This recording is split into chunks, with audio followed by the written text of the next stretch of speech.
All right, so in this video, I'm gonna share 5 millionaire skills that I wish I knew when I was 18. And essentially, the things that I've learned over the past 5 years, I'm gonna break them down into about 10 to 15 minutes. And it's hopefully going to save you a lot of headache, a lot of time having to figure this out yourself on your journey to building wealth or whatever it may be. So let's go ahead and get started with this video. Now, the first thing that I really wish I knew when I was younger was to focus on one specific thing and to basically become obsessive over that one thing. So I had this really big problem for many years when I was a teenager especially, where I wanted to build a business or I wanted to build wealth in some way, and I would jump around to so many different things. And I think the best way to explain this is to not only use the analogy of this shiny object syndrome, but to share something with you that I learned from Sam Ovens in a video a long time ago. And basically, let's say that this chart here, or let's say this circle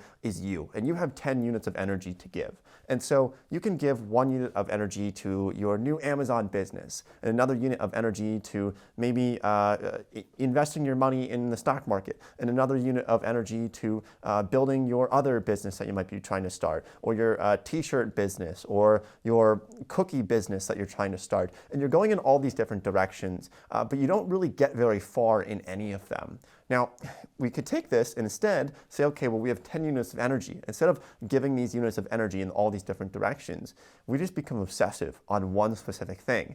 And look how far we can get. We can go all the way out here by using those 10 units of energy in this way. And so I think this is something that it just took me a long time to learn. But once I realized it, that you can focus on one thing, don't try to be a jack of all trades when it comes to business. And if you become obsessive over something over a long enough period of time, if you do that, you will be successful. It's almost impossible. Like if you wanted to become a YouTuber and you just make YouTube videos, your first 10 are probably gonna suck. Mine were absolutely terrible. But after you get to the 100th one, they're going to be pretty good. Assuming that you have some, ability to learn from your mistakes, it's going to be pretty good. And that could go with anything. If you want to start a mechanic shop, the first car that you ever work on, you're probably not going to really know what you're doing, but by the time you get to your 10,000th car, you're going to be an incredible mechanic. It's just basics of business and basics of life that if you can stick with something, I think it's going to really get you pretty far. Okay, so the second thing that I wish I knew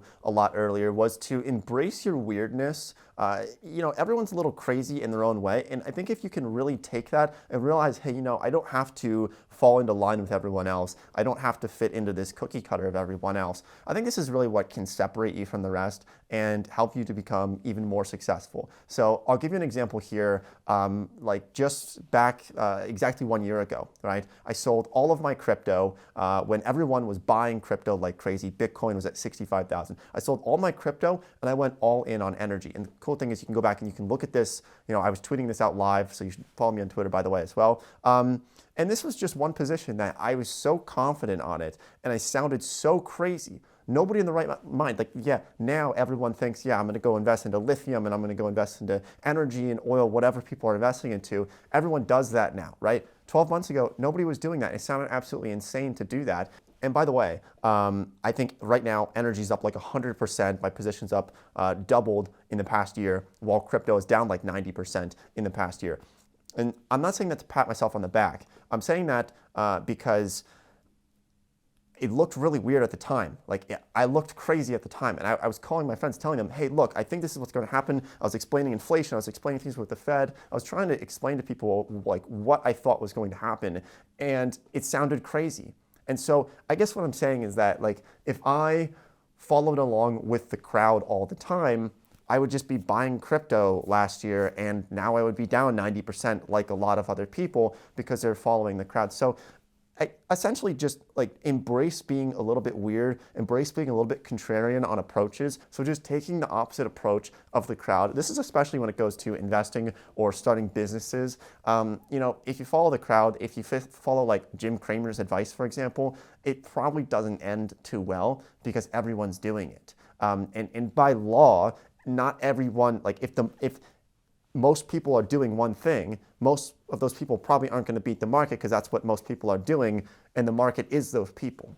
All right, now before we get into the next habit, I thought I'd share the sponsor of today's video, which is Tailor Brands. So if you're looking to build or scale a business, then you need to be using Tailor Brands to help you with this process. So Tailor Brands helps you to file an LLC for your business. They walk you through the process every step of the way, saving you time and headache from trying to figure it out on your own. So there's a lot of reasons why someone might want to set up a limited liability company. And personally, it was the first thing that I did when I started my business. So I really see 5 large benefits to setting up an LLC.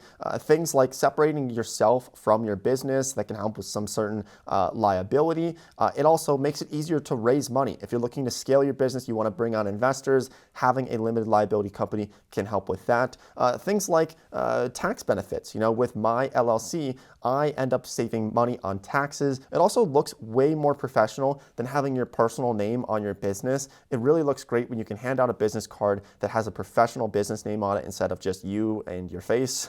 And then also you can open up things like a bank account under your LLC through your company instead of having all of your money from your business going into your personal account. You can keep those separate. And so I think that's really important and a really great thing to have. So in addition to helping you create an LLC, Tailor Brands offers a ton of other services like assisting you with trademark filings, creating logos, registering domains, creating a website, a business email address, and even digital business cards. So click on the link below to create your LLC today. Tailor Brands is one of my personal favorites, and as you probably know by now, I only work with sponsors that I would personally use. So if you trust me, you can trust Tailor Brands to help you with this process. So here's something else that I really wish I could go back and tell my 18-year-old self to focus on, and that is really spending a lot of time on the data and journaling and writing down and tracking all of this. So I talk about this sometimes, but I have a lot of journals and I write these things, I go through about 1 or 2 of these per year. This one's from 2022, about to retire it. But I track a lot of things, and I've actually been doing this for a pretty long time, like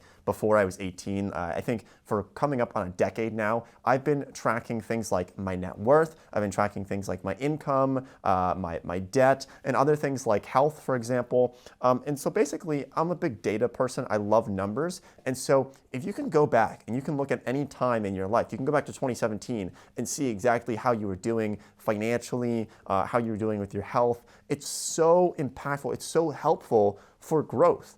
And it's impossible to have growth if you're just running around without any direction, without any ability to track progress. And so you need to do this. Look, just start doing this in 2023. Please, I'm begging you, if you don't take anything out of this, just start writing things down. Write down your thoughts, write down your ideas, and then also track your net worth. You can calculate this once a month. That's what I do it.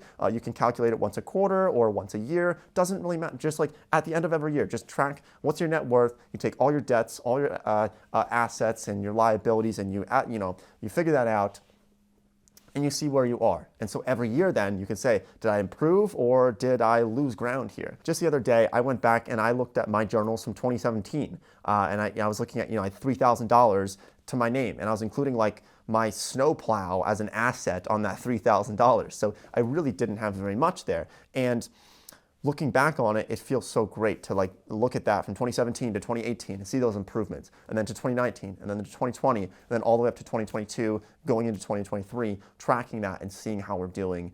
It's so great. And I think 50 years from now, when I'm looking at over this and I'm 70 something years old, it's going to be just so great looking at a lifetime of information and data from all of that. So please do that. So another thing that I really wish I knew earlier was to have some level of patience in life. And in today's age right now, we have so much going on. We have probably 10 different videos you can click on after this one. You have TikTok, you have all these different things. Your phone's buzzing in your pocket every 10 seconds. We have so much going on. And so we've become kind of like antsy, and we always need to be stimulated, right? People can't even sit down and eat their breakfast without having Netflix up or having some video up or having TikTok on. Look back 50 years, people had a lot more patience with pretty much everything. And if you can have patience, this is actually going to give you the upper edge. Because if you can train yourself to be patient in life, just in general, now when you go work on your next business, you're going to have patience. You're going to be able to sit down at your computer and not get distracted every 10 seconds because because our attention spans right now are so terrible. I mean, worse than a goldfish, where we can't hold like any type of thoughts for more than 10 seconds before we get distracted by something else. I sound like I'm going on a rant here, but I'm telling you, you're going to have the upper edge because 99 out of 100 people don't have patience. Their brains are scrambled. They're thinking about all these different things all the time, and they can't sit down. They can't focus on anything. That's the reason why a lot of people can't succeed on stuff. So if you can have patience, and if you can, like have the ability to not pick up your phone and give into the temptations of turning on the TV all the time or doing these other things, I think it's going to take you to the next level. I really do. And I think that's what helped me a lot. So try not to always feel rushed. That can cause a lot of anxiety as well. This is something I really struggled with,